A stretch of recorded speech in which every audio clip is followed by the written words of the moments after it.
现在进入了攸县上垄村刘林坳铁矿区，这座于50年代开发的铁矿，带动了当地经济的发展。它曾经如璀璨的工业明珠般闪耀，如今却沦为一片废弃之地。踏入这片曾经喧嚣无比的矿区，寂静如厚重的帷幕般笼罩着每一处角落。废弃的厂房显得破败不堪，窗户玻璃早已支离破碎，那空洞的窗口恰似失神的眼睛，默默凝视着这片被时光遗忘的土地。屋顶的瓦片残缺不全，在风雨的持续侵蚀下摇摇欲坠。矿区之内已然长满了青草，那些嫩绿的生命在这片荒芜之地上肆意生长，仿若在竭尽全力掩盖曾经的沧桑过往。或许在未来的某一天，新的机遇会降临，让这片废弃之地重新焕发生机。高山祖籍给米靠米，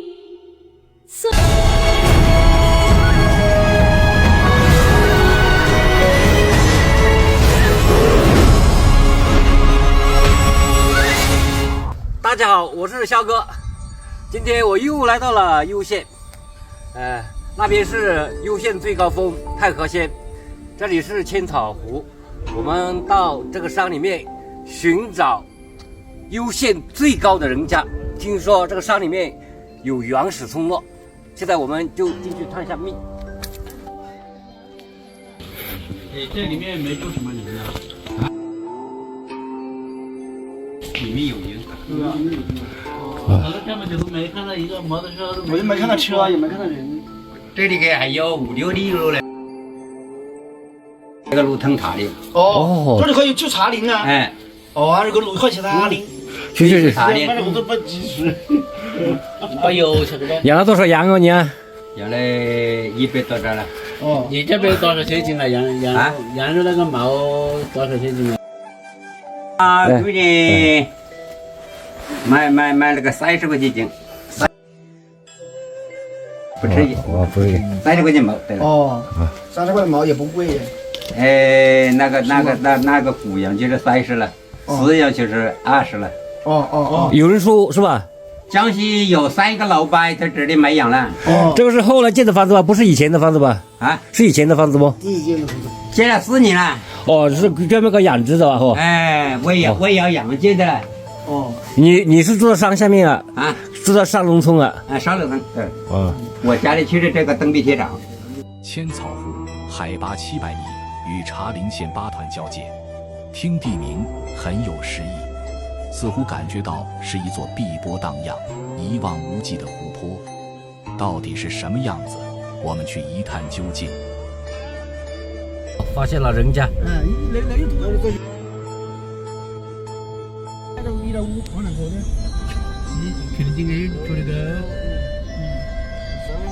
兄弟，住了人住在这里啊？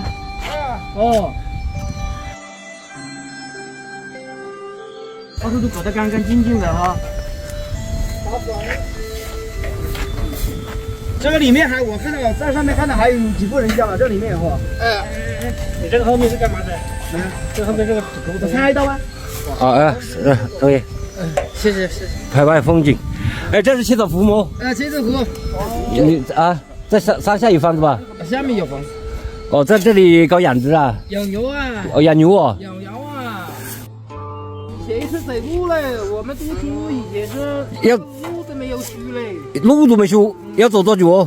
走2-3个小时。哎呀，不容易。放学又回来，还是寄宿？上学星期3回来。有饭吃啊？哪里有饭吃？这个上面姓王的有饭吃。搞农家乐啊？哦。以前都是田吧？是田啊。对了，可惜了。我看你到处都扫得干干净净啊。你看这栋房子多古朴啊！我们这个前面是90多岁的，这个地方啊，98呀，100岁的。哦，长树啊。我这觉得空气好，干干净净，这地方。这是有88、89的死了。我们这个倒没有在那凹片的。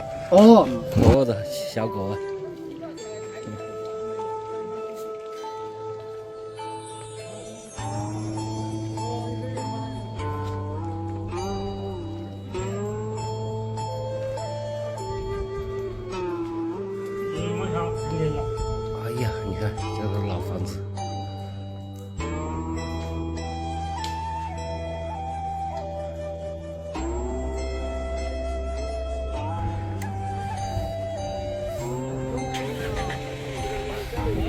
哦，再见啊！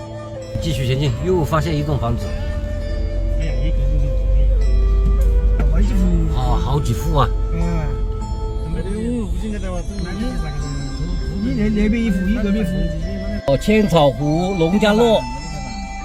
在千草湖的村后山，有一座不到2亩水面的水库，是1998年修的，坝上写着“重立于公益山志，定叫98换新天”的豪言壮语。